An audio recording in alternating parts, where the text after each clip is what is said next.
Good to have everybody with us. Thanks so much, everyone. Thanks for the patience with the delay. Good afternoon, everyone, and welcome to the annual CEO of the Year Awards presented by Business in Vancouver. I'm Kirk Lapointe, publisher and editor-in-chief. Business in Vancouver is the leading source of business information in British Columbia. We have a breaking news website, BIV.com, daily newsletters, a weekly newspaper, a suite of nearly 24 magazines, and in any other year, about 30 in-person events. This year, of course, we're staging this event virtually, cognizant of our health restrictions in the pandemic, but we expect that over the next hour or so, you're going to get to know 6 great leaders in our province, get to meet our sponsors, and we'll hear from everybody. Of course, our accomplished business leaders have navigated their organizations through inarguably the most significant challenges of their time. As we start, we want to acknowledge, of course, that we are on the ancestral unceded territory of the Coast Salish people, the Musqueam Indian Band, Squamish, and Tsleil-Waututh nations, and we're grateful to be hosted. Our event today is made possible with the help of our sponsors, the Fasken Law Firm and the Deloitte Professional Services Firm. Both have been staunch, proud supporters across a range of our events for a number of years, and in demonstrating our shared commitment to the recognition of excellence in business leadership in British Columbia. Fasken is the largest law firm in BC. It's always a privilege to enjoy the endorsement of our work. And Deloitte is one of the world's leading professional services firms. And its pedigree is also indicative of the caliber of recognition our honorees receive. We're very grateful in these very difficult circumstances to maintain their steady support.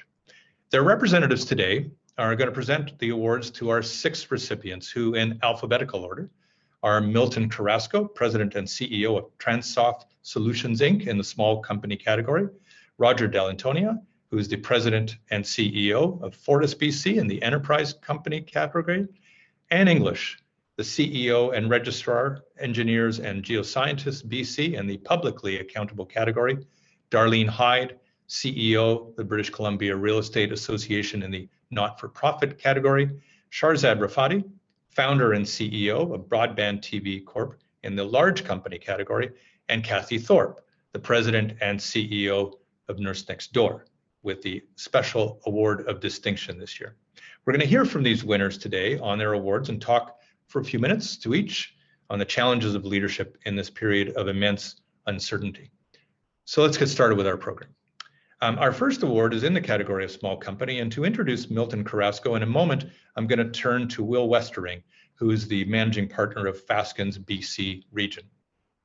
Now, Fasken is British Columbia's largest law firm with more than 140 lawyers in Vancouver and Surrey, providing a range of business law and litigation services. It's a full-service firm with offices in Canada, the UK, South Africa, and China. Tracing its roots back to the mid-1800s in British Columbia, the firm was founded through the merger of 3 regional Canadian firms in 2000. Today, Fasken has 10 offices and more than 750 lawyers across Canada and internationally. Fasken was recognized in 2019 as one of BC's best employers, and in 2020 as a legal advisor for British Columbia's Deal of the Year award by ACG, the 4th year in a row for such honors. Fasken has been a proud sponsor of the BIV CEO Awards for 6 years. So please welcome to the broadcast today, Will Westering. Will, good to see you. It's good to see you, and thank you very much, Kirk. 3 decades ago, Milton Carrasco established Transoft Solutions, Inc. And since then, he has built a company and products that have become the de facto standard of transportation agencies throughout the world. Through Milton's leadership, Transoft has developed and supported innovative and time-saving software and services for engineers, architects, and drafters for their civil and infrastructure design and planning needs. Transoft's objective is to provide transportation professionals with productivity-enhancing tools they can trust, giving them the confidence to plan, design, build, operate, and maintain safe and efficient roads, ports, airports, and rail systems. With headquarters in Richmond and offices in the Netherlands and Australia, Transoft, under Milton's founding leadership, has been emblematic of British Columbia's best qualities of bringing Canadian know-how to the world. Milton has a Bachelor of Science in Civil Engineering from the University of Southampton and a Master's in Engineering from the University of Calgary. He recently shifted from CEO and president to focus on being CEO, and the company continues to bear this unmistakable commitment to excellence, striving for collaboration and commitment. Congratulations to our winner in the small company category, Milton Carrasco of Transoft Solutions, Inc. Hello, everybody. Thank you, Will. I'm honored to be the recipient of this prestigious award for the small business category. I'd like to begin by thanking BIV and its sponsors, Fasken and Deloitte, for this honor. Kirk, I'm sure this past year has been a challenging one for you and your team as well. My sincere thanks for hosting this event. Upon hearing of my award, a friend of mine said to me in jest, "Couldn't you pick a different year to be CEO of the year?"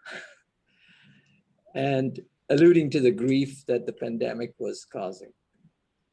I laughed at the remark at the time, but upon reflection, it seemed like a perfect year to receive this honor. The world was rocked by the pandemic.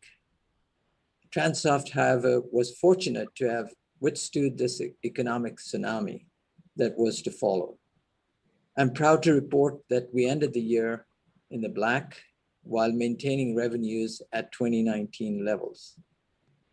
In 2020, Transoft also received two other prestigious awards: the Richmond Chamber of Commerce 2020 Business Excellence Award in the category of Innovative Enterprise, and the Institute of Transportation Engineers 2020 Transportation Achievement Award for Planning. All these honors have come at a very special time in our corporate journey. Transoft celebrates its 30th anniversary this year. Winning the CEO of the Year, small business category, is personally humbling and gratifying. But it could not have happened without the incredible staff and our management team at Transoft. Transoft is a socially responsible company that develops software for transportation professionals. I believe it is our caring and engaging corporate culture that is most responsible for our ongoing success. Our hardworking and team-spirited staff develop highly innovative and user-friendly software and provide best-in-class customer service. With 12 offices around the world, our software is used by pretty much every transportation entity that is involved in the planning, design, and operations of transportation infrastructure. Today, we have over 50,000 users in 150 countries worldwide. We are extremely proud to have Canadian roots. And as we turn 30 this year, we look forward to the continued strong growth long into the future. In closing, I would like to thank our staff and our management team for their awesome support and drive to be the best. This award is for you. I would also like to thank the many business associates and mentors, advisors who have helped me and in turn the company in our journey. And finally, of course, my wife, Val, my daughters, Erica, Marissa, and Chelsea. You've been my fervent supporters and cheerleaders for all of these many years. I cannot thank you enough for your patience and support throughout my career. Thank you. Milton, thanks very much. And if people don't realize, I mean, Milton has been the 3-decade guy that's built this into it. I didn't have any gray hair before last year. Did you accumulate yours in 2020 as well, or what happened there? No. Mine started when I turned 50. Well, you know, we've all talked about so many times about the challenges, and when we did the podcast together, we all talked about the challenges of all that. But you know, what was the greatest reward about managing through the pandemic, Milton? It has to come back down to our people. I get emotional because I truly believe that, we are a company that's built around our people. We care for them. We want them to excel in life. So everything that we've done has been because of our people. As soon as the pandemic hit, we immediately broke out into groups and started keeping in touch with each other through those team meetings and ensuring that everybody was, their well-being was being looked after, but as well as maintaining the core of our company, which was our customers' support. Our customers continued to purchase software and to require the service that we needed to provide. So you pulled back a little bit from the operation, right? You have a slightly different role now. First of all, how difficult is it to get a successor? All right, and it was your vision. And secondly, how difficult is it for you to pull back? Well, that took 10 years to happen, Kirk.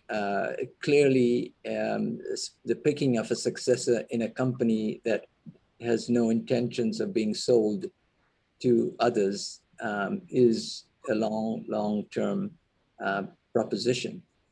And through it all, the key was finding the right person to sit in the driver's seat.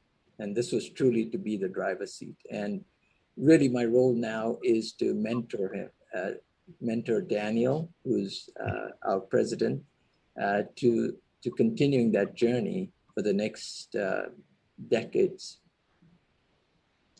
I think everybody will always wonder what someone does with a kind of a semi-retirement even. Do you have a new hobby? Are you caught up on Netflix? What are you doing? No. I'm more into the music, a little bit into the music. I could share some of my playing, but I won't do it because it's not up to par. But no, I think really I'm here to help out in areas we couldn't really do in the past. Formalize our charitable program, but also help in other ways to network and build our network into the future. Yeah. Well, congratulations again, not only on this honor, of course, but in building a company over 3 decades. It's quite a legacy you've got here. Well, I thank you, Kirk. And as you know, we've got our TransSoft storybook that's scheduled to come out in the next month. And great. Thank you for that. Congratulations again. Milton Carrasco of TransSoft Solutions. Now, live Zoom events would not be live Zoom events if there were not a hiccup or two along the way. So we are still awaiting contacting Sharzad Rafati, our next recipient. So I'm going to skip past Marin Wallace for a moment, and I'm going to go back to Will Westering to introduce our next award, which is in the category of the not-for-profit organizations. And so to introduce Darlene Hyde of the BC Real Estate Association, let's welcome back to our Zoom cast, Will Westering of Fasken. Thank you once again, Kurt. Darlene Hyde is one of British Columbia's most experienced executives across a number of sectors, including financial services, insurance, telecommunications, energy, and housing. The recognition today is owing to her leadership of the BC Real Estate Association, which she assumed in 2018, but her resume is extensive as a senior executive for such organizations as the Commercial Real Estate Development Association of Metro Vancouver, the New Car Dealers Association of British Columbia, and ICBC. She is currently the chair of the Insurance Council of British Columbia. The judges noted her leadership of the association during the extraordinary challenges of the pandemic, as real estate firms dealt with concerns about personal safety in presenting properties to prospective buyers in BC, led in many ways to developing safe, sound practices, and the sector thrived in a way that could have been disastrous. She has spent 3 decades in such leadership in lending her immense talent to the development of organizations. BCREA was recognized in 2020 as one of the country's top organizations led by. Darlene earned an honors BA in English from McGill, an MBA from Memorial University, and has since pursued education from Simon Fraser University, the CAE program, and the Rotman School of Management at the University of Toronto. It was a real pleasure for me to present Darlene Hyde with the CEO Award in the category of not-for-profit organization. First of all, thank you to Business in Vancouver. Thank you, Kirk. Thank you, Baskins and Deloitte. This is indeed quite an honor. Like anything, this takes a village. And I want to tell you about some of the people in my village that helped make this happen. First of all, I have an unparalleled team of senior leaders and managers around me, including Brenda Thogmanson, our governance and office manager, and the entire BCREA staff, who to a person during COVID came shining through. In fact, BCREA has made it to one of the top 50 employers in Canada, as measured by the Great Place to Work organization. And I'm so proud of this BCREA team. It is one of the finest groups of people I have ever been associated with. They are smart, hardworking, forward-thinking, supremely dedicated, and have a great sense of humor and play a mean game of trivia on Zoom to boot. Similarly, every member of the BCREA Board of Directors has been so supportive of the path that we have taken since 2018. I appreciate their counsel, guidance, and insight immensely. And a special shout out to my first chair, Jim Stewart, and to Deanna Horn, who led the 6-member recruiting team that hired me back in 2017. Now, I've always believed that we stand on the shoulders of those who have gone before us. So I want to thank my predecessor, Robert Lang. Robert hired some excellent people. I promoted many of them and then recruited new players to create the team that we now have. They say you become whoever you surround yourself with, so pick your associates wisely. I believe I have some pretty fine associates. The real estate world is a wonderful one, full of energy, dynamism, deals, and economic growth, even in these days of COVID. I want to thank my many colleagues from the real estate sector in British Columbia and across Canada, many of whom supported my nomination, including Phil Moore, Anthony Bastiansen, Michael Bork, George Greenwood, Trevor Coote, Sandy Jo Ayers, and many, many more, including our regulators, Michael Noseworthy and Aaron Seeley. Going back past a decade, I have to thank Maury Dubuque as well, Senior Managing Director of Colliers International, who hired me as Executive Director of the Commercial Real Estate Development Association of Metro Vancouver, also known as NAIOP Vancouver. That role positioned me very well for my current role here at BCREA. I want to thank the folks at the Insurance Council of BC, which I have the privilege of sharing, and to the very talented folks at Stabilization Central Credit Union, where I serve on their board, and a special thank you to Greg Davignon and his team at the BC Business Council's Business Caucus, where I've had the good fortune of being a member for several years. I draw inspiration from all of these people.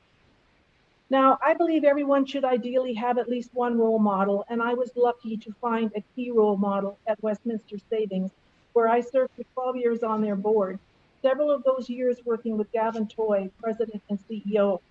Gavin impressed me with his ability to lead a world-class team, his vision, and his navigation of complex and ambiguous situations. He combines a progressive big-picture worldview.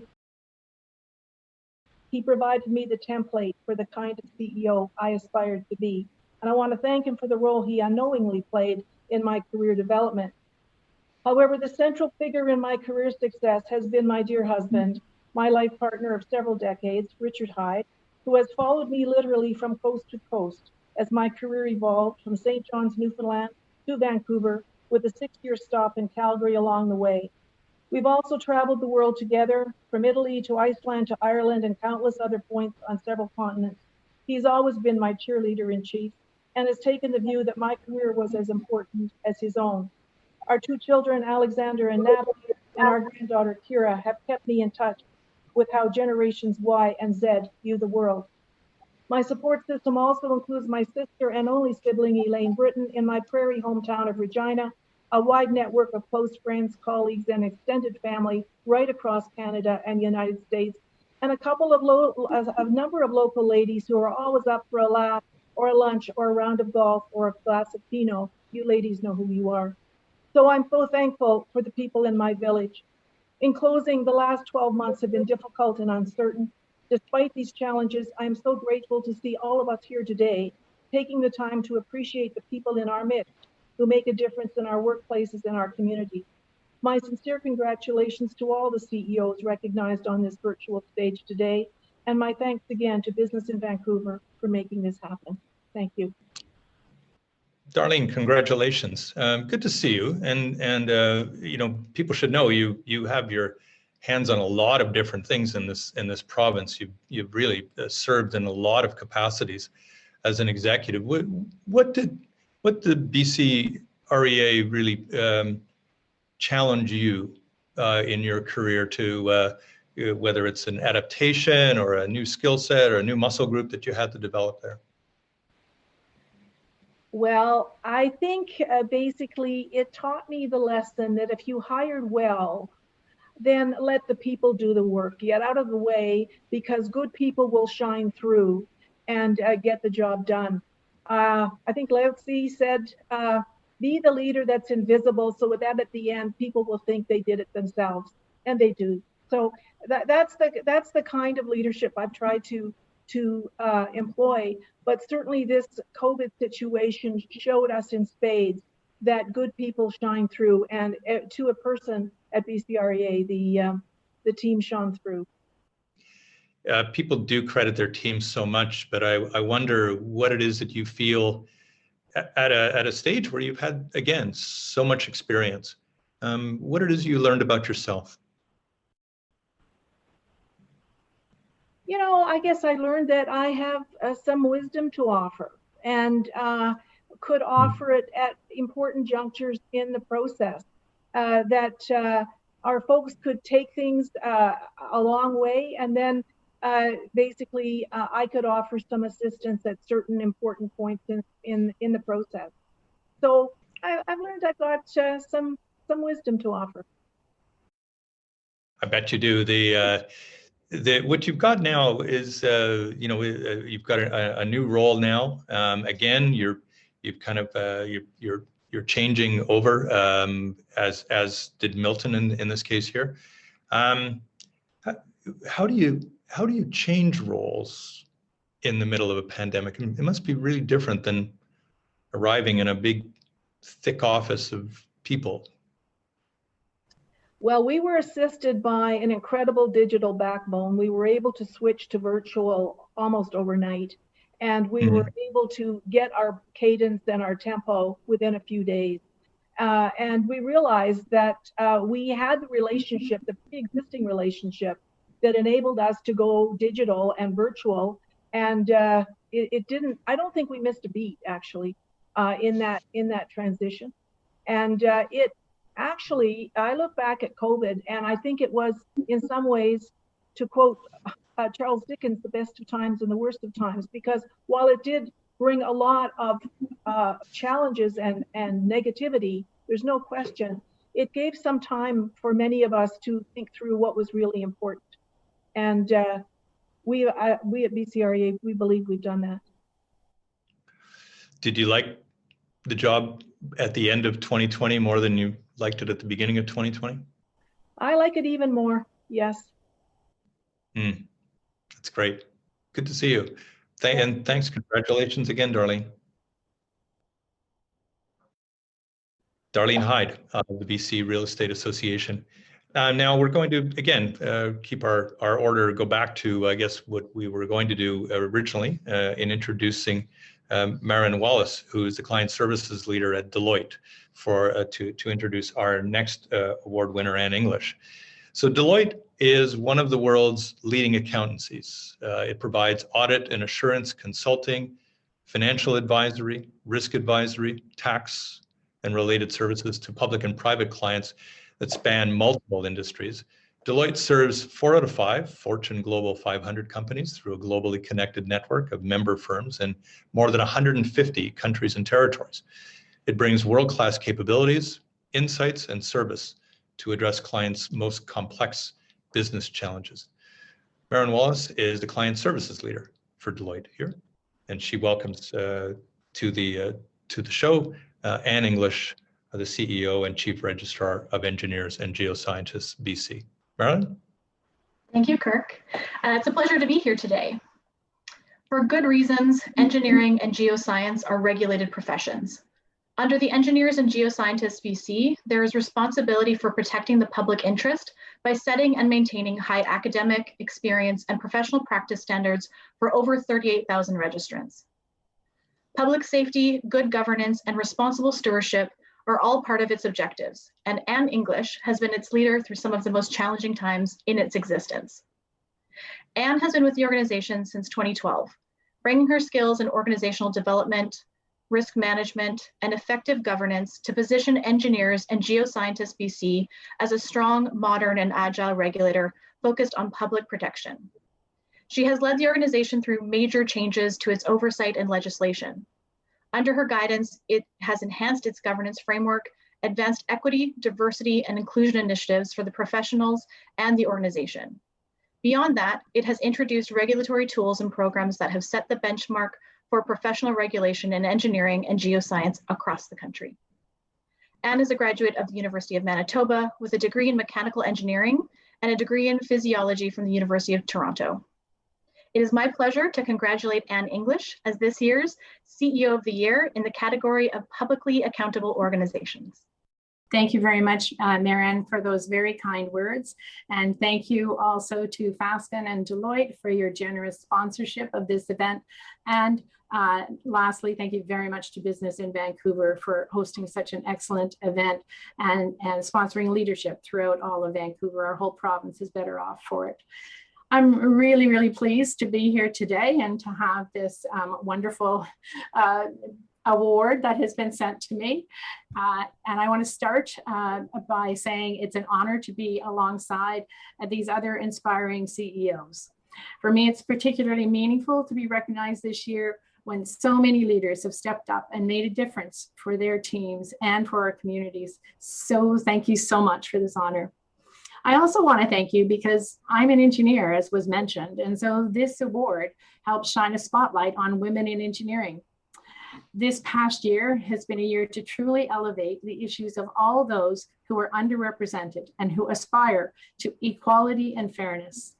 Currently, only about 16% of engineers across Canada are women, and that's something that must change. Engineering and geoscience make a difference in every aspect of our lives. From the time you get up in the morning and flick a switch to get light, or go to your tap and expect to get water, or get on a highway and drive a car and get safely to wherever you are going, you are dependent on engineering and technology to make your life safer and more comfortable. The world would be a better place if the perspectives of all genders were brought to bear on our lives. This past year has really given me, and I'm sure a lot of us, new perspective on what it means to be a leader. It's required a lot from us and a lot from our teams, and they have all, from the sounds of everyone else, stepped up as mine has, who have been absolutely amazing to work with. And it's really solidified something for me that I've always believed and that I really saw reinforced during this pandemic. In order for us to succeed as leaders, in order for organizations to excel, we need to invest in our people. We need to support them in a deep and meaningful way so they can be at their best, because when they're at their best, the results just follow. And so during this time, it has been even more important to be listening to our staff, to be sensitive to their needs, to be flexible and innovative in solving workplace challenges, and to recognize and celebrate successes more often than ever before. And if you can have fun doing all that, that's even way better. I really believe that laughter is a critical part of a motivated workplace culture, and we sure have needed a lot of it this past year. I recently announced that I'll be retiring this summer, and it was an extremely difficult decision for me because I truly love what I do. And it has been a pleasure and a privilege to have led Engineers and Geoscientists BC for over 8 years. We have had a lot to be proud of. We have navigated major changes in the organization's oversight and legislation, enhanced its governance framework, advanced equity, diversity, and inclusion initiatives for the professions and the organization, and introduced new regulatory tools and programs that have set the benchmark for professional regulation in engineering and geoscience, not just in BC, but across the country. So I'd like to wrap up by thanking my parents who supported me to become an engineer when it was considered a really bizarre thing to do. And lastly, I would like to thank my husband, who has been incredibly supportive of my whole career and my ambitions and all of the extra hours and travel that it has often entailed. His support has allowed me to do something I truly love. Thank you all so much. And congratulations. I think, did my daughter, the biomedical engineer, write your speech for you? I don't think so, but I'm glad to hear that your daughter's an engineer. Well, I miss her a lot. She's in the Netherlands. And of course, here we are all landlocked on FaceTime and Zoom. Look, that's an important legacy, right? You must feel like that's been for you one of the important things you'll leave behind with this association, the encouragement of gender equity in the positions. Absolutely. I really do passionately believe that we can really make a difference. We already make a difference, but we can make a more meaningful difference in people's lives if there is representation from more than just the 84% men that are currently engineers, but also much broader representation amongst engineers and women engineers and all those that declare themselves to be an engineer in this country. So was the work of Engineers and Geoscientists BC able to continue without a great deal of disruption when the pandemic took place? Were you already rather set up with with using technology? So further to what Darlene was saying, we were very fortunate that over the last specifically 5 years or so, we've spent a lot of time improving our IT services and internal processes and policies, et cetera, that support all of that. And so we were really able to move seamlessly from all being in our physical location one day to working at home the next without really very many hiccups at all. So a big thank you goes out to all those in our IT group and to the people that made the decisions beforehand to put investments in that area. It really has helped us. It helped with all of our registrants too. We have almost 40,000 registrants in the province, and we were able to continue to service them during the pandemic as well. Now, in your own decision, your own personal decision that you're going to retire from the position, in the lead up to that, do you want to get a couple of things done before before they take away the keys from you? What's your plan here? Well, to be totally transparent, I had to advise my board almost a year ago of my intention to retire this coming summer. And so it hasn't just happened, but it's become more official lately.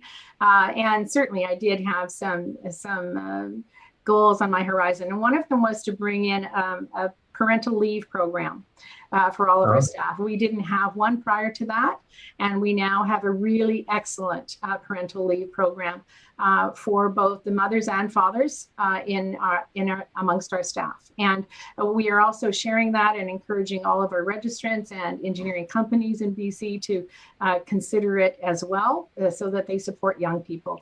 It's an expensive area to live. We all know that. BC is beautiful, but it's expensive, and it's especially hard on young families when they have to take time off for maternal and paternity benefits. And so that's one thing that was extremely important to me. And I'm very glad to say that our board was fully supportive of that. And we brought in a great program. That was one thing. Another one was that was a goal of ours was to be named as one of BC top employers. And we were just named 2 weeks ago as one of BC's top employers. And so I'm really happy about that as well. So yeah, and that's really great. That's a lovely accomplishment. A good capstone to the way the career has gone. Well, listen, and congratulations again. It is truly a pleasure to get representation you know, in the engineering field, and of course to advocate more women in this profession. Thank you. We'll, you know, it'll get changed as time goes on. So Thank you. thanks. Our next award today, and we're going to go back to Will out with Fasken. Our fourth award today is bestowed on Roger Dell'Antonia, who is the CEO of Fortis BC in the enterprise company category.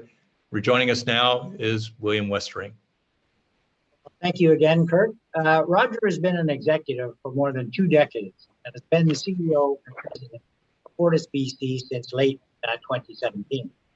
He has led Fortis BC as an integral, indispensable utility in this province during an important period of changing technology and practices on energy and consumer and civic demand for the emergence of renewable energy forms.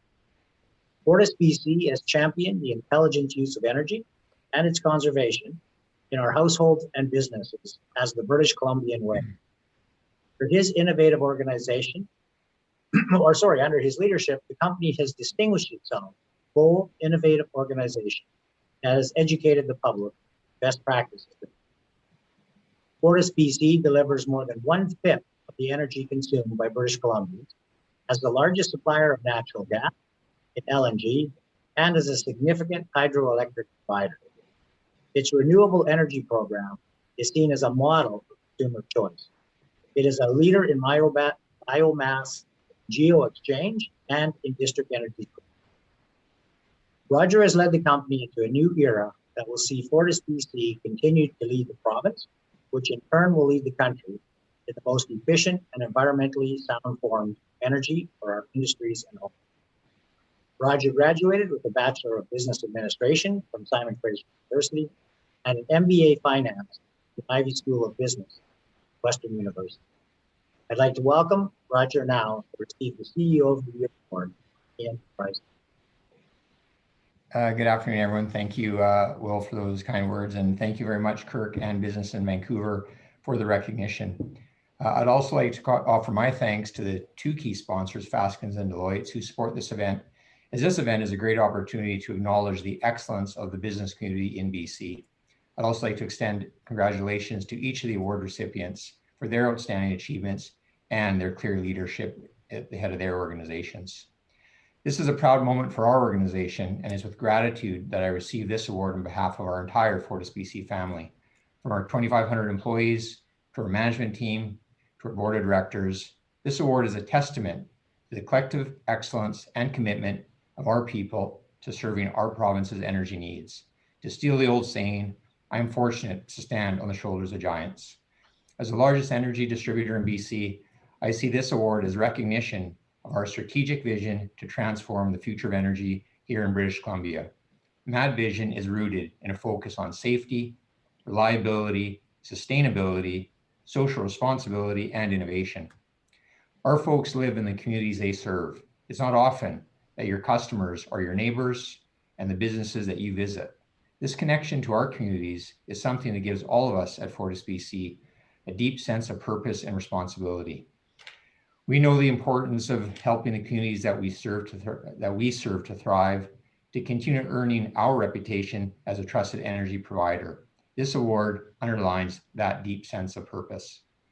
I'd also like to say thank you to my family, Adrian, Alia, Leanna, and Noah, and my parents, Anna and Giuseppe.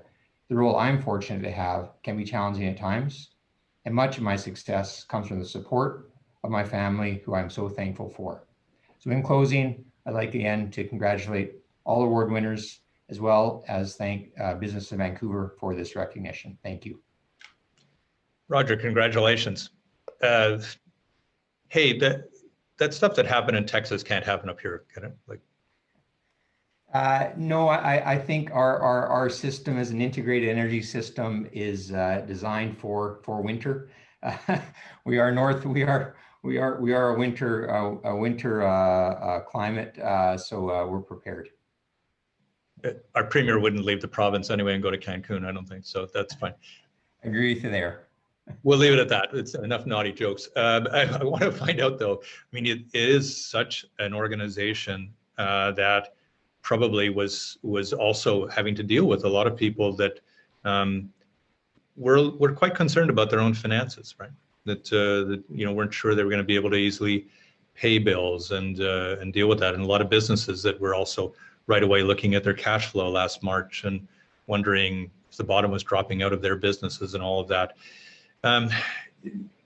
Did you spend a lot of time ministering to those types of issues in the early going to obviously to not just stabilize your own business, but to reassure people that you weren't going to abandon them? Yeah, we at the start of the pandemic, like everybody, no one knew what was coming. Everyone was caught off guard, how quickly things escalated. I remember, I think it was March 11th, sending out a directive that as an organization, we were going to stop any non-essential travel, have folks stay in the communities they work. 5 days later, we're working from home. We're completely overhauling our safety protocols as an essential service provider, critical service provider. We continue to work throughout the pandemic. So our focus immediately was on the safety of our folks and the safety of our communities that we serve. So the big push for us was how do we address our protocols to ensure that we can continue to deliver what is a critical need. As part of that, it was how do we take care of our customers? We came out immediately with a moratorium on any kind of disconnection for financial distress. We quickly put in place a program to help customers defer the bills and make payment arrangements over time. And we've been very focused on making sure that we can help our customers through what has been a very trying 2020. And we're starting to see, hopefully, light at the end of the tunnel here, and we'll be able to continue to support our customers through this period. In terms of what it does, though, to your overall, your own capital plans, your own ideas about expansion and new programming and all of that, did you have to put a bit of that into the deep freeze for a time while you were sorting through really what we were dealing with here? No, actually, when the pandemic hit, the question was what's essential, right? And not knowing how long this pandemic would last, our executive team took a decision very early that we wouldn't try to distinguish what's essential and what's not. We'd do everything that we could do as a business as long as we could do it safely. So our focus was primarily on safety. Part of safety is maintaining a very robust, reliable energy delivery system, both the electric and natural gas side of the business. So we took the step early to make sure that we could continue our capital plans, because those capital plans are integral to the integrity, reliability, and safety of our systems to deliver the energy that we need. Yeah. Do you feel you've learned a lot about yourself in this time? Yeah, I would say that at any situation like this, you learn a lot about your organization. You learn a lot about yourself. I would think from the things I think about is just how much you rely on the support of family and colleagues. Everybody goes through challenging times, and challenging times are demanding on everyone in different ways. And what was unique about this pandemic, what is continuing to be unique, is that how everybody is affected either directly or indirectly, and just how deep how deep the need is for that connection with your colleagues, with your family, to get through these times. And as part of that, the thing I've learned as well is the true meaning and value of empathy and patience. You show up at work and you focus on work and you talk to your colleagues about work, and everyone's got their life outside of work, but you don't always see that. With the pandemic, we've been shown a view into what everyone's dealing with because work at home becoming your workplace. So you really had to develop a sense of empathy, because everybody's going through it differently, but everybody was coming together to support each other in doing the work that we need to do. So for me, it was my own need for support from my colleagues and family, but also how important empathy can be to help others through this as well. And what's the self-care that you had to employ here? For me, it was cycling. My wife and I are avid cyclists. Look pretty fit.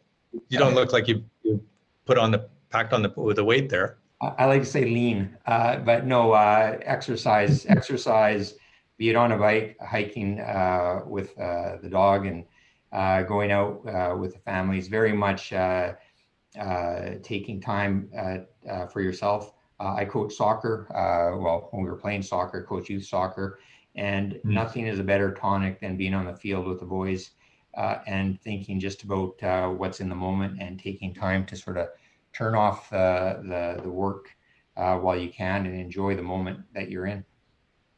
Every business leader I've talked to in these last year has gained a very different perspective on what it's like to lead and their own sense of self and all of that. Do you think you've got almost like a slogan from your year, something that you? Yeah, we actually, as an executive team, we came up with a concept or a phrase very early, and that was that we would lead by our values and we would trust our people. What I mean by that is every organization has a culture, every organization has values. Our values are here on the screen behind me.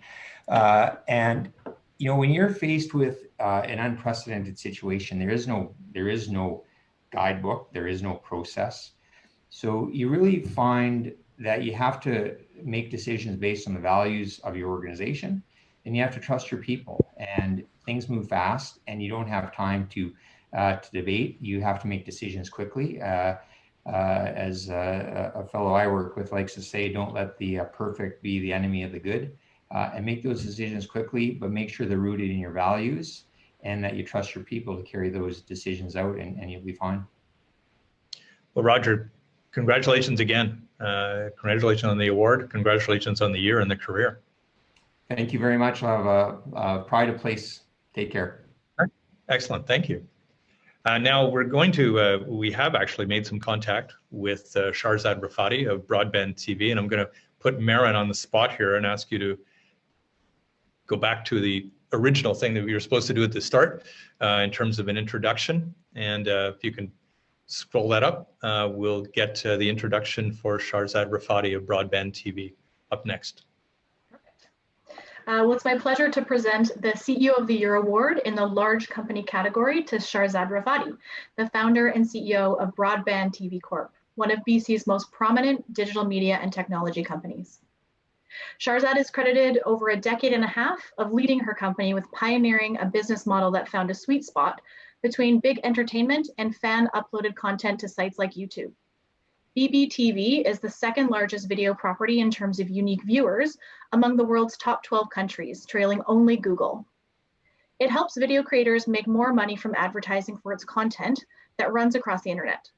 Its partnerships include the NBA, Sony Pictures, and many other leading brands. In recent months, BBTV has gone into the public markets with a $172 million IPO, the largest IPO on the TSX from a female-led company. BBTV prides itself on a 0% gender wage gap and 40% female representation. Shahrzad came to Vancouver from Iran as a teenager. She completed her undergraduate degree in computer science from UBC, studied French at the Sorbonne, and leadership and business at Oxford. Please welcome to the broadcast, Shahrzad Rafati of Broadband TV Corp. And we have a recorded message from Shahrzad today. Thank you for the introduction, Maureen, and thank you to BIV and all the sponsors for making this award possible. We have some great businesses and leaders in Vancouver, and it's really important to celebrate and encourage entrepreneurship in our amazing country. And I'm truly thrilled and honored to have been awarded the BIV BC CEO Award in the large business category. Thank you so much. It's also really important to embrace our journeys as they really do define us. And my childhood journey really shaped who I am and was the main driver behind the creation of BBTV. I grew up in Iran during the revolution where content was rationed and I only had access to a handful of TV channels. But I could actually see the power of content even at the small scale. Today, more than 50 billion minutes of BBTV content is consumed every month across more than 600 million viewers. And in October last year, we listed BBTV on TSX, and it was the largest IPO ever listed with a sole founder and female CEO. And it was also the top 10 TSX listings of all time. And it's really a huge achievement that we're all incredibly proud of at BBTV. And with our IPO, we broke important new ground and we paved the way for countless people who envision a future with more potential to be leaders. And I hope that many can see themselves in our success and realize that no achievement is out of reach, no matter the corner of the world that you're come from.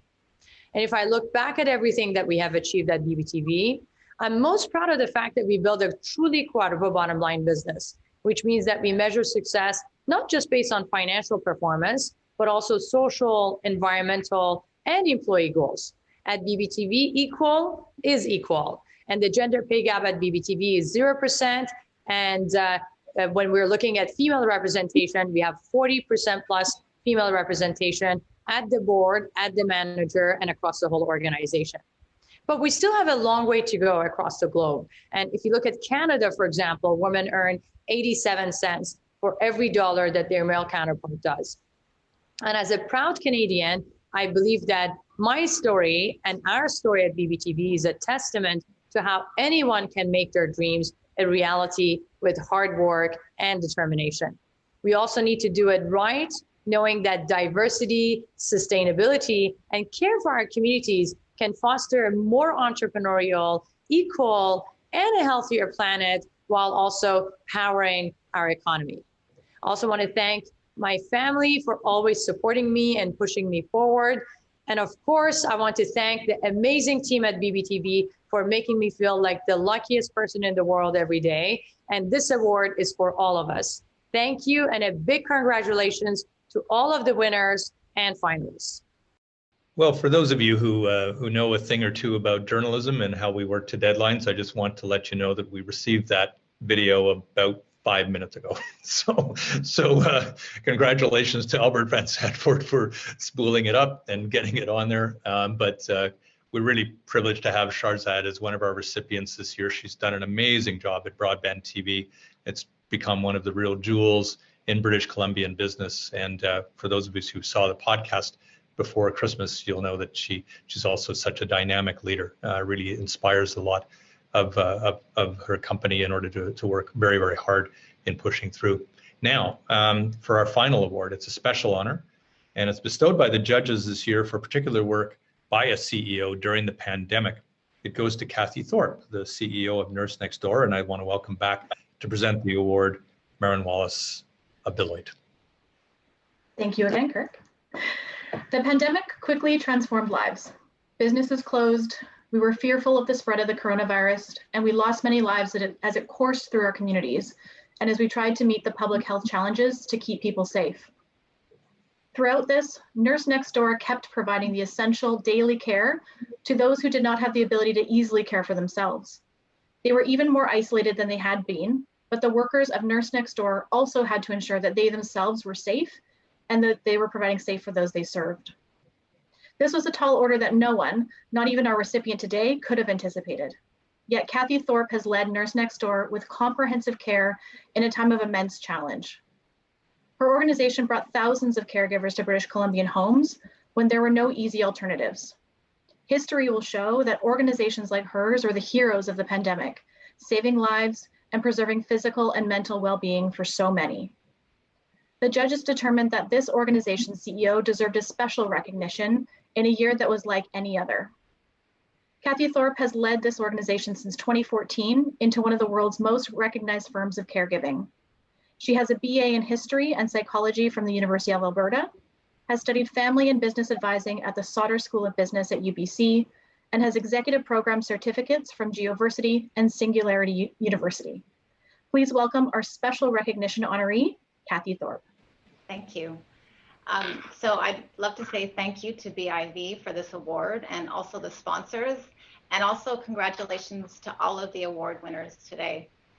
You know, when I was thinking back and preparing for today, I was thinking back to the why and how Nurse Next Door decided how we were going to lead through this time. And this is actually a personal story that I want to share. And you know, it was last March, we had the pandemic, everything was shutting down, and my husband actually had to go into the hospital for an operation.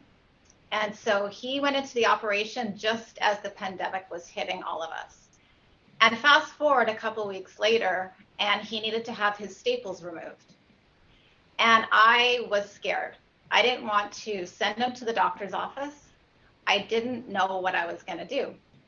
And of course, because I get the opportunity to be here at Nurse Next Door, I had a nurse come in and remove those staples in the safety of our home.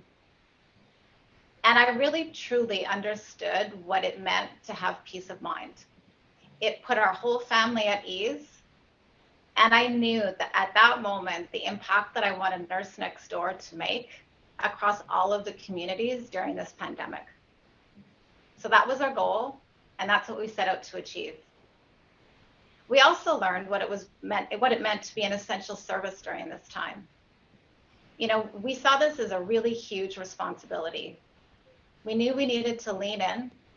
We knew we needed to find that support and be able to go out into the community as an essential service and support all of those in need.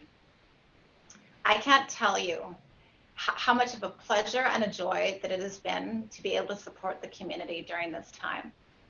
Just the impact that we've made and the stories that we get to hear every single day, it's amazing. I was thinking about leadership during this time.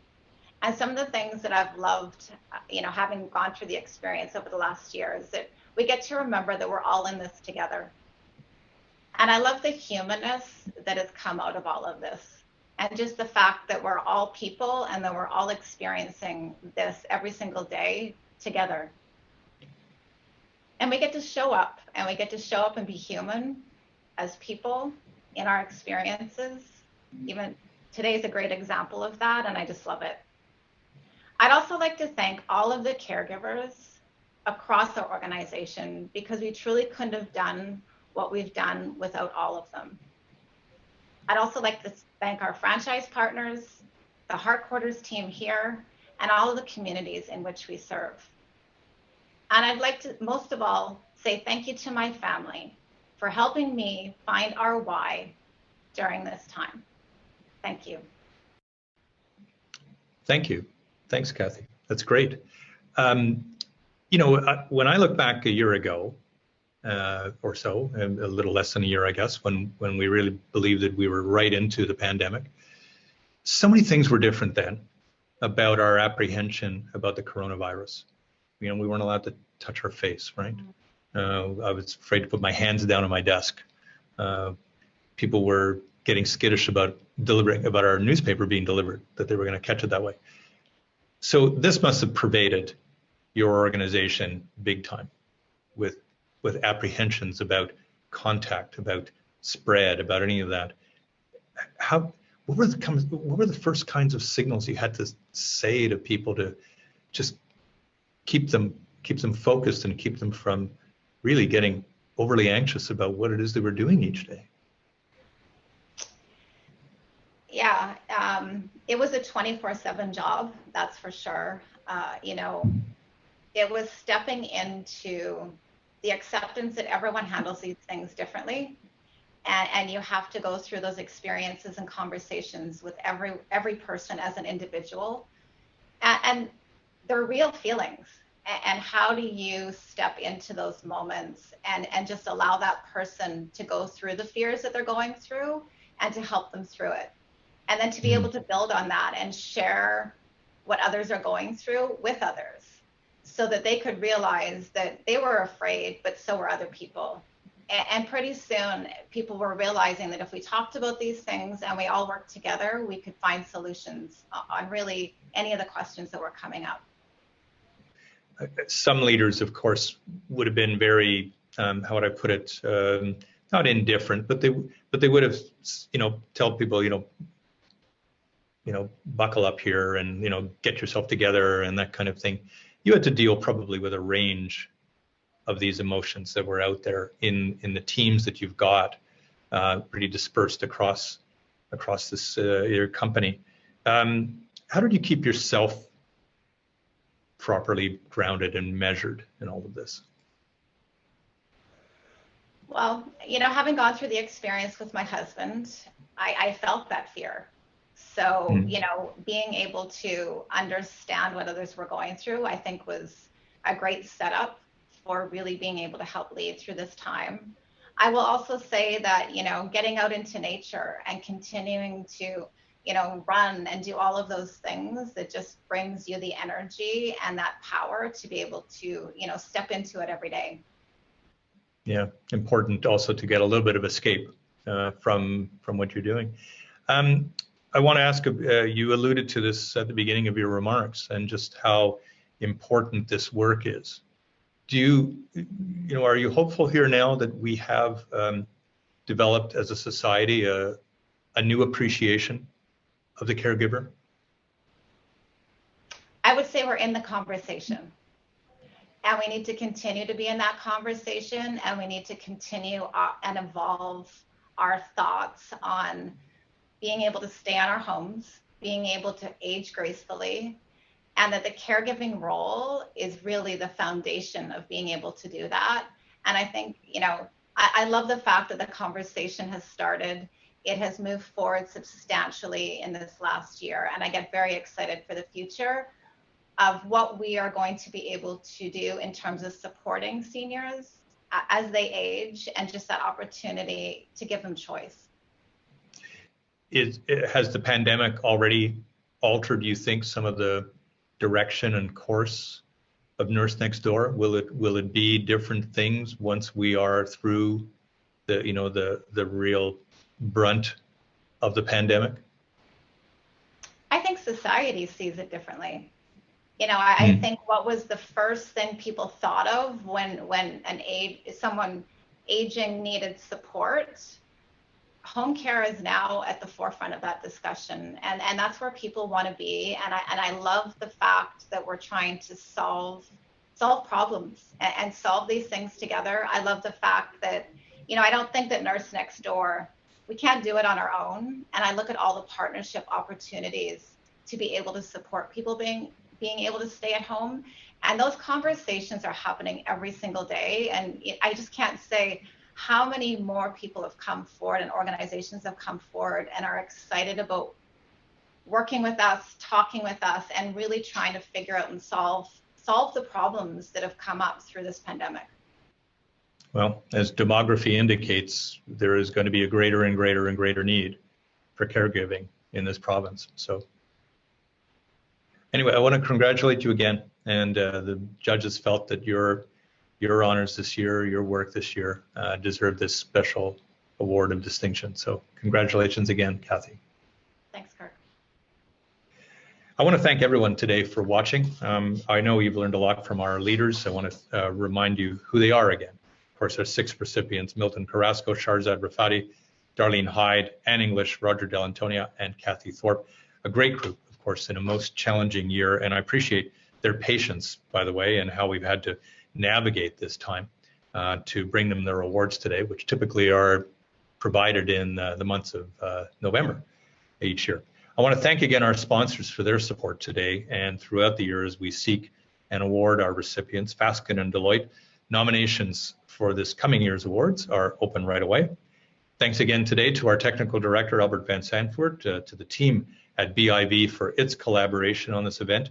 And we hope to see you next time in person, where we're going to catch up on the party, I think. I'm Kirk LaPointe at BIV. Thanks a lot for being with us today. Stay safe and well.